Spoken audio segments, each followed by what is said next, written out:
स्वागत करता हूं आपका अकाउंट्स की क्लास यूट्यूब चैनल पे, जहां मैं लेके आता हूं अकाउंट्स रिलेटेड वीडियोस। तो आगे बढ़ने से पहले चैनल को सब्सक्राइब करें, साथ में बेल आइकन जरूर दबा दें ताकि आने वाले वीडियोस आपको एकदम टाइम पर मिल जाए।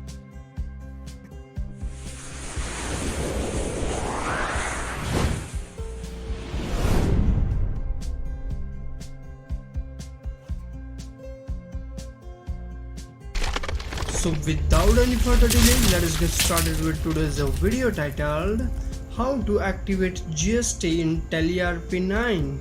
So दोस्तों, स्वागत करता हूँ आपका अकाउंट्स की क्लास की चौथी क्लास में, जहाँ पे कि हमने अब तक सीखा है कि किस तरीके से हम Tally RP9 के अंदर कंपनी बना सकते हैं, किस तरीके से Tally RP9 को डाउनलोड कर सकते हैं। उसी के साथ हमने एक थर्ड क्लास में कुछ बातों को जाना था, जो कि बतौर अकाउंटेंट हमें हमेशा पता होना चाहिए कि एक अकाउंटेंट को उन चीज़ों को हमेशा ज्ञान होना चाहिए, नॉलेज होना चाहिए। इसी के साथ हम अपनी क्लास की आज चौथी क्लास को, अपने अकाउंट्स की सीरीज़ की चौथी क्लास को आगे बढ़ाते हुए हम देखेंगे कि किस तरीके से हम अपनी कंपनी के अंदर कुछ एंट्रीज़ या फिर कुछ कैपिटल अकाउंट्स वगैरह वो सब पास करेंगे। बट आज ये सब शायद जो है वीडियो लंबी हो जाएगी, हो सकता है आज ये ना भी हो पाए, लेकिन आप ये ज़रूर जानेंगे कि किस तरीके से आप जो है अपनी कंपनी के अंदर अपनी जीएसटी को एक्टिवेट कर सकते हैं। बिकॉज आपने तंदीप एंटरप्राइज एक कंपनी बना दी, तंदीप एंटरप्राइज, राइट, लेकिन अभी आपकी कंपनी जीएसटी पे वर्क करना नहीं जानती। आपकी जो टैली का जो सिस्टम है, आपकी टैली के अंदर जो कंपनी आपने क्रिएट किया तंदीप एंटरप्राइज, ये अभी जो है किसी भी जीएसटी कैटलॉग के हिसाब से काम करना नहीं जानती, अगर आप चेक करना चाहें तो। लेकिन अगर आप कुछ सेटिंग्स में बताऊंगा, उन सेटिंग्स को करते हैं, देन आपकी कंपनी जो है आपके अकॉर्डिंग जो आप चाहते हो वो करना शुरू कर देगी। कैसे, वो मैं बताता हूँ। सबसे पहले आप क्या करेंगे, सिंपली आप F12 प्रेस करेंगे, राइट।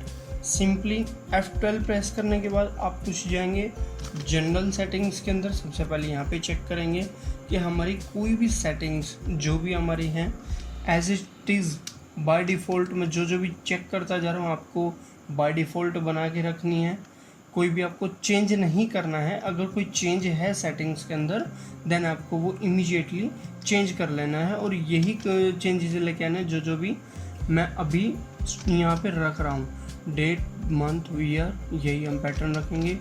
ओके, यहाँ पे आप चाहें चेंजेस कर सकते हैं, जैसे ये मैंने ऊपर देखा, यहाँ पे आप चाहें मंथ पहले लेके आएँ या फिर ईयर पहले लेके आना चाहिए, वो आपके अकॉर्डिंग है। मैं डेट पहले लेके रखूँगा, तो यहाँ पे आप चेंज कर सकते हैं। and add before currency and all that, then it's okay। कोई भी हम करेंसी के आगे सिग्नल जो है करेंसी का सिंबल आगे ऐड नहीं करना चाहते। Separate menu final accounts no, हमें नहीं करना है। और enable sound notification no, yes, and all that. ठीक है जी, हमारी सेटिंग्स जो है अभी एकदम प्रॉपर हैं। इसमें कई बार क्या है कि कोई चेंज वगैरह हो तो हमें वो जो है उस हिसाब से हम मैनेज कर सकते हैं। अब हम प्रेस करेंगे F11, राइट। जैसे हम F11 प्रेस करते हैं, और what happen here, F11 press नहीं हो रहा है, hold a second. Okay, now जैसे ही हम F11 प्रेस करते हैं, देन या तो हम डायरेक्ट जा सकते हैं S की प्रेस करके, अदरवाइज हम जाते हैं स्टैचुरी एंड टैक्सेशंस के ऊपर। स्टैचुरी एंड टैक्सेशंस पे हम जैसे ही एंटर करते हैं, यहाँ पे हमें कुछ सेटिंग्स मिलती है। यहाँ पे हमें करनी होती है अपनी जीएसटी अकाउंट की सेटिंग। कैसे, जैसे आप दिख रहा है enable goods and services tax, that means GST अगर आपको इनेबल करनी है तो आप सिंपली यस प्रेस करेंगे। जी हाँ, हमें जीएसटी इनेबल करनी है। सेट ऑल्टर जीएसटी डिटेल्स, इसका कहने का मतलब है कि जीएसटी के डिटेल्स आप फिल करना चाह रहे हैं, बिल्कुल हम करना चाह रहे हैं। देन हमने प्रेस कर दिया यस। इसने पूछा हमसे आपका स्टेट कौन सा है, हमारा हरियाणा है जी। जो आपका रजिस्ट्रेशन जो है वो आप कौन सी स्कीम के अंडर में आते हैं, आप रेगुलर हैं या फिर कंपोजिशन के अंडर में आते हैं। हम रेगुलर यूज़र हैं सर, तो हमने रेगुलर कर दिया। अगर आप कंपोजिशन में आते हैं, कंपोजिशन कर सकते हैं। देन आपका ये एज इट इज़ नो ही रहने देंगे, राइट। तो उसके बाद जो जीएसटी एप्लीकेशन फ्रॉम तो हमारी कब से जीएसटी एप्लीकेबल हुई है। मैंने आपको जब कंपनी बनाई थी तब मैंने बताया था सेकंड वीडियो के अंदर कि जब हम अपना जहाँ पे हमें डेट डालने का ऑप्शन आया था, एक तो असेसमेंट ईयर प्लस उसके बाद हमारा जीएसटी एप्लीकेबल फ्रॉम आया था, तो उसमें हमने डेट डाली थी कि भाई हम उस पर हम 1, 7, 6 करके भी डाल सकते हैं। अगर हमारा 7th मंथ से मतलब जुलाई से शुरू हुआ है, तो अगर जून से शुरू हुआ तो 1, 6 से कर सकते हैं। तो हमने वहाँ पे 1 अप्रैल लिखा था, 1 अप्रैल लिखा था, तो 1 अप्रैल बाय डिफ़ॉल्ट इसने वहाँ से पिक कर लिया। देन अब ये पूछता हमारा GSTI नंबर, तो जो आपका GSTI नंबर आया वो भर दे सकते हैं यहाँ पे आप 06HCYPS 0324E1ZB ये हमारा GSTI नंबर हो गया। देन हमारी जो R1 जाएगी उसका डेट हम कैसे देखना चाहते हैं, जाते तो क्वार्टरली है, लेकिन हम यहाँ पे बाय डिफ़ॉल्ट मंथली सेट करके रखेंगे। बाई चांस हम मंथली चेक करना चाहें मंथली कर सकते हैं, और क्वार्टरली देखना चाहें तो क्वार्टरली भी देख सकते हैं, राइट। तो हम यहाँ पे बाय डिफ़ॉल्ट मंथली रहने देंगे। अब ये पूछ रहे कि आपका ई-वे बिल भी एप्लीकेबल, बिल्कुल होगा सर। कब से होगा? 1 अप्रैल से ही होगा। इनवॉइस, बिल्कुल इनवॉइस वैल्यू पे होगी। थ्रेशोल्ड लिमिट जो होगी, और हमारी थ्रेशोल्ड लिमिट कितनी होगी? 50,000, क्योंकि 50,000 से ऊपर 50,000 से ऊपर अगर आपकी अमाउंट जाती है देन जो है आपको ई-वे बिल की रिक्वायरमेंट होती है। तो उसी के लिए पूछ रहे हैं कि आपकी थ्रेशोल्ड लिमिट क्या है। जो हमारे 50,000 है, 50 से ऊपर ये बाय डिफ़ॉल्ट रहता है, आपको यहाँ पे कोई भी चेंजेस नहीं करने हैं, राइट। यहाँ पे set alter GST rate details, हम ये भी नो रहने देंगे। Enable GST classifications and all that, ये सब नो, एंड देन ओके। अब हमारा हो गया, यहाँ पे हम यस नहीं करेंगे वैट या सरचार्ज के अंदर, राइट। इसके बाद फिर हमें इनेबल एक्साइज, बिल्कुल भी नहीं, नो। Services tax, no. अब ये पूछता हमारा आपका TDS, जी बिल्कुल यस, हमारी कंपनी TDS। लेकिन अभी जो मैं आपको टीच कर रहा हूँ सिंपल एक शॉप के पॉइंट ऑफ व्यू से, एक दुकान के पॉइंट ऑफ व्यू से, न कि एक मैन्युफैक्चरिंग कंपनी के पॉइंट ऑफ व्यू से। इसके बाद मैं मैन्युफैक्चरिंग की भी सीरीज़ लेके आऊँगा, लेकिन अभी जो है वो है शॉप के अकॉर्डिंग। तो यहाँ पे TDS इसने बोला कि आप रखेंगे। अभी शॉप के ऊपर अभी हमारी सेल इतनी है ही नहीं, हमारा टर्नओवर इतना है ही नहीं कि हम जो है जो इनकम टैक्स या फिर हमारी जो TDS के अंडर में आता है कि हमारा TDS डिडक्ट करने की जरूरत, तो हमारी इनकम टैक्स ऑडिट की रिक्वायरमेंट ही नहीं हुई अब तक। सो नो रहने देंगे हम इसको। ये भी बाय डिफ़ॉल्ट, TCS भी हमारा बाय डिफ़ॉल्ट नो रहेगा। अब हम यहाँ पे चाहें अपना पैन नंबर डाल सकते हैं, अदरवाइज आप खाली भी छोड़ दें, नोट एन इशू। सो हम डाल देते हैं HCYPS 0324E, alright. Then enter. इसके बाद आप चाहें तो डायरेक्ट यहाँ से भी कुछ चेंज कर सकते हैं, लाइक आपने जैसे स्ट्रक्चरी के अंदर किया। स्ट्रक्चरी के बाद आप इन्वेंट्री में करना चाहें, अकाउंट्स में करना चाहें, TSS एड-ऑन्स, कोई एड-ऑन्स हमारे पास अभी है नहीं, ऐड करने हैं तो उसके लिए हमें 270 को समथिंग अमाउंट आपको जो है पे करना पड़ता है, वो आप Ctrl+S प्रेस करके देख सकते हैं। तो अब हम यहाँ पे F2 वाली जो आइकन है, अब हम यहाँ पे जाएंगे, राइट। तो यहाँ पे हमें प्रेस करना होगा F2, उसके अलावा कुछ नहीं, सिर्फ F2। हमने F2 प्रेस कर दिया। अभी हमसे कुछ सेटिंग्स बोल रहा है करने के लिए। अब हम शॉप के पॉइंट ऑफ व्यू से काम करेंगे, याद रखना। अभी हम सेटिंग्स करेंगे, बिल्कुल करेंगे, लेकिन एक दुकान के पॉइंट ऑफ व्यू से, ना कि एक कंपनी के पॉइंट ऑफ व्यू से। कंपनी में अलग सेटिंग होती है और दुकान में अलग होती है। ये सेटिंग करना ही मेन नॉलेज होता है टैली के अंदर, अदरवाइज एंट्री तो हर कोई कर सकता है यार, राइट। सो अब इंटीग्रेटेड अकाउंट्स एंड इन्वेंट्री, अभी हमें ओनली अकाउंट्स मैनेज करना है तो बात अलग है, अदरवाइज अगर हम इन्वेंट्री समेत करना चाहें तो ऑब्वियसली हम इन्वेंट्री भी अलाउ कर सकते हैं, राइट। उसके बाद enable zero valuable transaction, no sir, बिल्कुल भी नहीं। मल्टीपल गोडाउन्स, अभी हमारा जो छोटी सी दुकान है, हमारी इतना बड़ा काम नहीं है, हमारी गोडाउन वगैरह की हमें ज़रूरत ही नहीं है, तो हमने गोडाउन वगैरह ये सब कुछ भी नहीं डाला, राइट। और इसके बाद आता है ऑर्डर प्रोसेसिंग। भाई हमारी दुकान है, ऑर्डर नहीं आते हमारे पास में इतने बड़े, सिंपल ग्राहक आता है, माल की लिस्ट देता है, जी ये दे दो, वो दे दो, ये दे दो, वो दे दो, हम उसकी लिस्ट के हिसाब से उसको माल निकाल के दे देते हैं। ऐसा नहीं है कि 2-2 महीने पहले हमारे पास ऑर्डर आते हैं, तो ये भी सब नो रहेंगे, राइट। ये सब रहता है कंपनी के पॉइंट ऑफ व्यू से, जो बड़ी मैन्युफैक्चरिंग कंपनी होती हैं वहाँ पे। अब उसके बाद इनेबल इनवॉइसिंग, रिकॉर्ड परचेज, ये सब यस रहेंगे by default, right. Use debit और क्रेडिट नोट्स, बिल्कुल ये हमें यस करना चाहिए। हो सकता है कि हमारी कोई माल जो है गया वो वापस हो जाए, तो वो डेबिट क्रेडिट नोट्स हमारे उस टाइम पे होने ही चाहिए, right. So use separate discount column, अगर आपको डिस्काउंट देने के लिए कॉलम चाहिए तो ठीक है, नहीं तो आप रहने भी दे सकते हैं। हमें नहीं चाहिए तो हम नहीं देंगे। उसके बाद परचेज मैनेजमेंट के अंदर track additional cost of purchase, no बिल्कुल भी नहीं। उसके बाद एडिशनल कॉस्ट में लाइक परचेज के टाइम पे कई सारे एक्सपेंसेस होते हैं कोई भी उसके अंदर, तो हम उसे ट्रैक नहीं करना है तो नहीं रखेंगे। उसके बाद sales management, use multiple price level, भाई हमारी शॉप का काम है मल्टीपल प्राइस लेवल अगर हमने फिक्स भी कर दिया ना, कई बार ऐसा हो जाता है, कई बार कस्टमर ही हमारी जानकारी का हो, हमारे ताऊ का ही लड़का हो, उसमें प्राइस चेंज करें तो पूरी लिस्ट चेंज हो जाती है, इसलिए हम नहीं करेंगे, right. Tracking number and all that, इनको बाय डिफ़ॉल्ट नो रहने देंगे। इसके बाद अभी इतनी जल्दी हम येस पे प्रेस नहीं करेंगे। अब हम देखते हैं अकाउंट्स सेक्शन F1 को, अब हम दबाएंगे F1। अब हम यहाँ पे आ गए। अब ये बोल रहे हैं कि मैनेज अकाउंट्स ओनली, नो, हम इन्वेंट्री भी ऐड कर रहे हैं, राइट। अगर हमें करना है, जैसे आपने देखा था ना कि यहाँ पे F2 प्रेस करने पे ये सेम चीज़, ये इंटीग्रेटेड अकाउंट्स एंड इन्वेंट्री, ये चीज़ आपको यहाँ पे भी देखने को मिलेगी, इंटीग्रेटेड अकाउंट्स एंड इन्वेंट्री। अगर आप वहाँ पे यहाँ पे नो कर देते हो तो आपको यहाँ पे भी नो करना पड़ेगा, जहाँ पे ये यस है।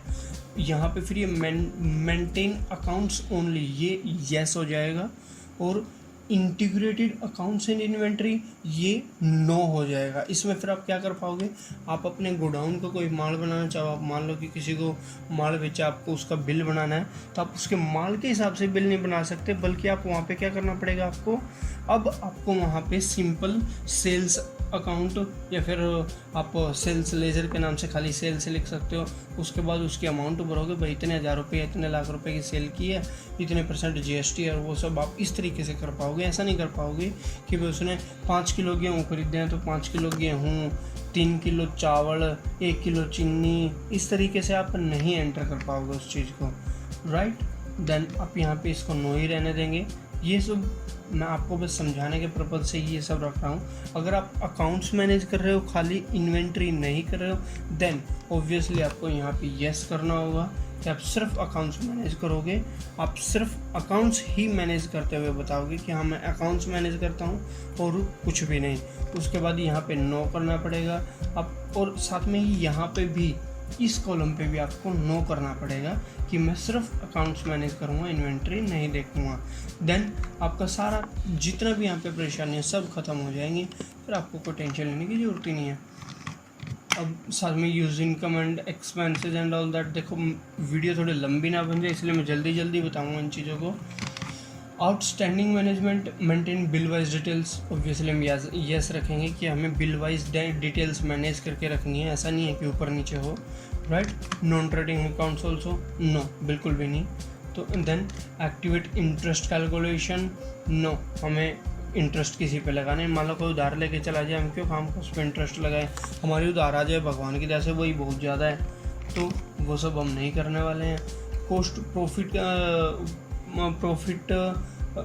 Centres and management, profit centres and management, इसके अंदर आपका maintain payroll and all that, ये सब आते हैं। इसमें ये भी आपको, जो आप एक छोटे से दुकानदार, आपको इनकी कोई रिक्वायरमेंट नहीं पड़ रही है। देन अभी मैं सिंपल समझा रहा हूँ, इन सब चीज़ों को भी इंक्लूड करूँगा लेकिन in future, not right now, okay. Then enable invoicing, बिल्कुल हम इनवॉइस तो निकालेंगे ना भाई, किसी को देना है तो।